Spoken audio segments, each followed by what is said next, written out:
Hey, what is going on, everybody? Boilon here, back for another video on Raid Shadow Legends, and in today's video, I want to talk about the Great Hall again.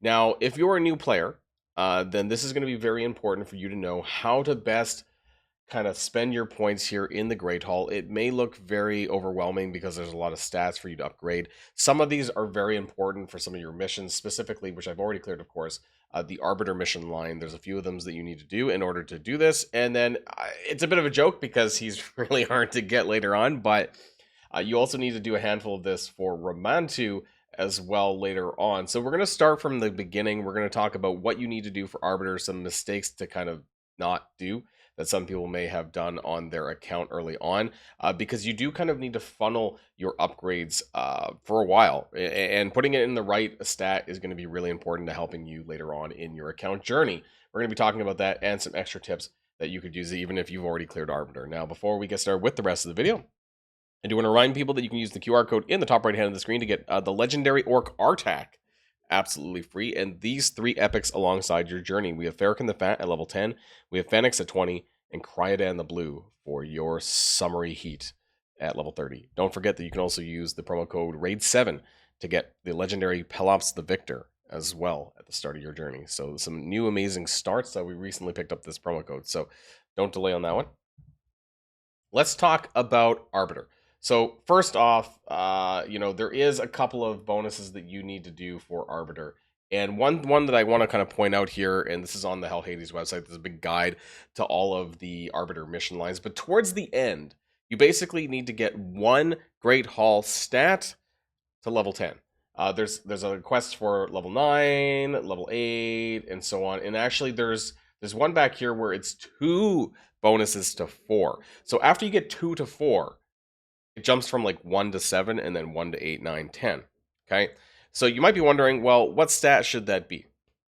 This is going to be the stat, the accuracy stat of the affinity bonuses that you most need for debuffs. As a new player, this is probably going to revolve around the legendary characters that you have in your account. Also, maybe some of the epics as well. And if you're starting in a new journey, like on my QR code, that might be something to consider as well for characters like Artak and Pelops the Victor, although I think that they're separate. I think they're separate affinity bonuses. So for me, when I started off the game, I had Alice the Wanderer as my first character. So I actually went accuracy magic. Now, like I said, if you're playing with my account or with my new promo link, you'd have Artak and Pelops. Artak, who's I believe I have him somewhere up here, right? He's magic based, and Pelops is spirit. So you might want to go, for example, accuracy magic to 4, and then Pelops accuracy to 4. Something like this, right? And then you would want to funnel one of these to 10. Like, let's say magic to 10. That's what I did on my account when I got there. Not all the way around. You can see that I have like random shit everywhere. Like 3 out of 10, 3 out of 10, 1 out of 10, 1, 2 out of 10, all this stuff over here, especially the HP attack and defense.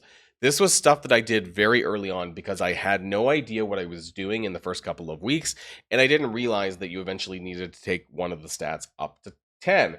It can take you a long while, honestly. Like, I am 16 months into my account. I do Classic Arena pretty religiously. I would say at least 20 wins a day, 15, 20 wins a day.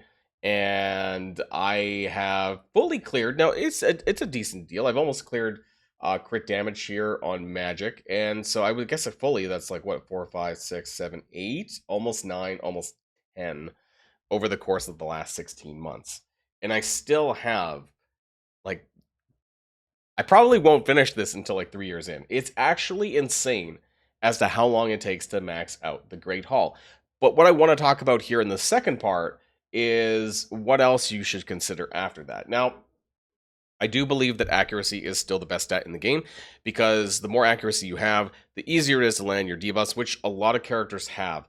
But also it means that you may not necessarily have to plug in an accuracy banner, because before you start maxing this out in the Great Hall, the amount of stats that this is worth is quite phenomenal, really. Let's just take, I think maybe my Fabian would be a good example.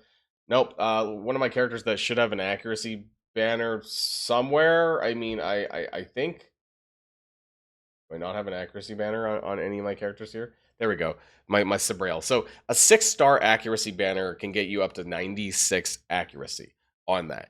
And so the 80 that you get from the Great Hall is not as much as a 6-star, accuracy banner, but it's pretty close. And it's definitely more than a 5-star accuracy banner or chess piece. I think chess pieces also have accuracy. This is an attack piece, but they do. They have the equivalent amount of stats. So 96 accuracy you can also get on a chess piece. My point is that if you have this in the Great Hall finish, that's an additional 80. And that's basically going to make up for perhaps needing to have to put this banner on your character, unless you're endgame PvP, you're stacking accuracy and all that stuff. But by and large, this 80 makes a pretty big difference. So this is why I always start off with this first. Now, this is where things... and for Void, you only need to start doing Void, in my opinion, is when you start getting characters that can use that. Void legendary characters, or just Void characters in general, are rare, right? Void shards in the early game is quite rare. And so the first, probably, dipping your toe into Void champions is probably going to be Arbiter. She doesn't really need the accuracy that badly because that's not really her function. So I only started actually going heavy into the Void stat category when I actually had a handful of characters that was worth upgrading that I was using more regularly. And this could be for some people as much as 6 months into the game until you get characters, which are some of the other chases like Mithrala. Or sorry, Mithrala is not an issue boy. She is, sorry, I forgot for a second. I was like Mithrala from Hydra, right? Or if you happen to get lucky and you get an early Lamassu from Siege, wherever the hell she is over here, right? And when you start picking up more Void characters, just for example, if I sort my roster by Void, but for the most part, it's these special champions, right? You have Arbiter, you have Marius, which comes much later, you have Mithrala, you have Yakaro the Scourge, actually, you can pick up free as well from the clan shop. Then you have Lydia from Faction Wars. That's even much later. And then you have Lamassu, and that depends on your clan and like how well you do in Siege, right? So my point is it doesn't come quickly, and so the necessity to upgrade the Void stats is not really there until you get a handful of good characters. So I would focus on doing your main 3 accuracy stats first, and after that, it's really depending on... Most people would say to do crit damage, just because in general, whether you're a support character or an attack-based champion, you're going to be critting and you're going to be doing lots of damage. That's going to help you clear Demon Lord and getting up to Ultra Nightmare and eventually clearing that. Additional damage is always going to be good. Now, this is going to depend on which characters are your main nukers, what's your main damage dealers by the time you're done. Accuracy, like once you're done these 3 in accuracy, honestly, this is probably like 6 months in. I think you can get to 10 on accuracy, and I've done this before, in about 2 months. So you can get Arbiter definitely less than 3 months. It really depends on how much you're grinding that classic arena. So after about 6 months, let's just say on average, right, then you're starting to stack up on crit damage, and I think that is a good idea there. Hell, you might even have Ultra Nightmare completed before 6 months. That is entirely possible as well. There is one thing that I kind of low-key regret not doing, and that's something that I'm going to be starting now as soon as I finish up this crit damage and defense Void. That's because I actually have some pretty good Void champions now, is resistance. This is kind of, what's the word that I'm looking for? It is definitely something that can catch you by surprise, because just like accuracy, resistance does go up to 80, plus 80, and this is also equivalent to the same amount of stats that you would get either from a resistance chess piece or a resistance banner. And you might be thinking that this is kind of niche, but later on you're going to start to think that having good resistance is actually a pretty big deal. There's a couple of places where this is really noticeable, where actually I started using resistance-based stats, resistance-based champions, even using buffs like plus 50% resistance and whatnot. And this happens a lot in clan boss, but later clan boss. I would say things like Hydra, things like Chimera. This makes it so that if you're able to resist what they do to you, and in some cases that threshold is around, at the highest range, it's about 350 to 400 resistance, which sounds like a lot. But when you have certain things like a resistance aura, and you have the Great Hall maxed out in resistance, and then you have a resistance buff, it gets a lot easier for you to be able to hit that threshold, and why I wish I had that extra amount of stats. Not just those 2 as well, we'll talk about it a little bit more, but like basically I'm at 15, but I could be like plus 65. That's what I mean, is that I'm now, in order to hit these thresholds, I'm actually having to use resistance banners and swapping into that in order for me to hit those targets. If I had this, then this would be less necessary, or I would have even more resistance. A good idea or a good perspective on this is that the more resistance you have, the easier time that you're going to have, in my opinion. Just because that whenever bosses and things like that do debuffs, it's just going to bounce right off because you're going to have the resistance. Now, this is more, we're talking about probably at this point, 9 months into the game, probably maybe a little bit more depending on, but this is something that I'm starting to do and think about now that I kind of wish I put this in a little bit early because I might have had a bit easier time on some of these bosses. There's a couple other bosses that I want to point out where like resistance can be very, very helpful. Places like Doom Scarab or Scarab King, right? This is a pain in the ass boss and not fun for a lot of players. And where having that extra resistance would mean not getting hit by that stupid provoke that he retaliates with pretty frequently. It means not getting your buff stripped when he does his attack for that, right? Doom Scarab is a pain in the ass. I keep calling him Doom Scarab, but Scarab King is a super big pain in the ass. Having additional resistance will help you there. There's other bosses as well. We can just dive into Cursed City, for example.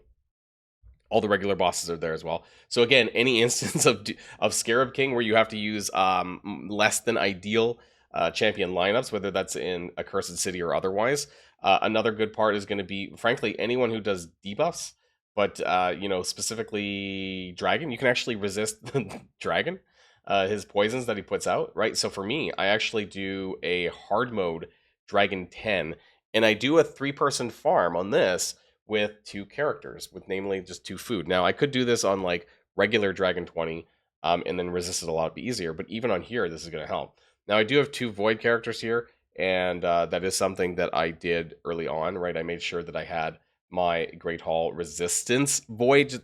I started working on my Void stats when I started getting a lot better champions, but I made sure that I got the 80 resistance there. But I'm going to be working on the rest of them because honestly, it's a pretty big deal, especially when you start working towards more niche comps for Clan Boss. I have this Titus Wixwell thing that I've been starting to work on, but then I need like resistance for some of my other characters that I use for that. I use like, where is he? Mad Hatter?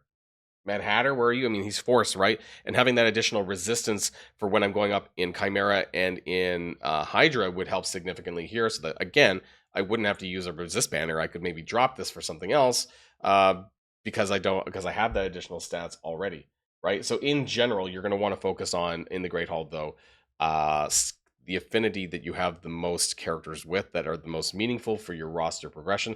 So don't do it randomly. Make sure that you're methodical in your approach. So why are you choosing magic? Why are you choosing spirit? Why are you choosing force? Whether it's any of these stats, you want to make sure that it's the characters that you are most using day to day or week to week, right? That are going to make the biggest impact. But after you go through crit damage, I actually think that resistance is something that people should be building. This stuff over here, while it is really nice, 20% stats, I would probably go with defense, honestly, because everyone can kind of take advantage of defense, if you will.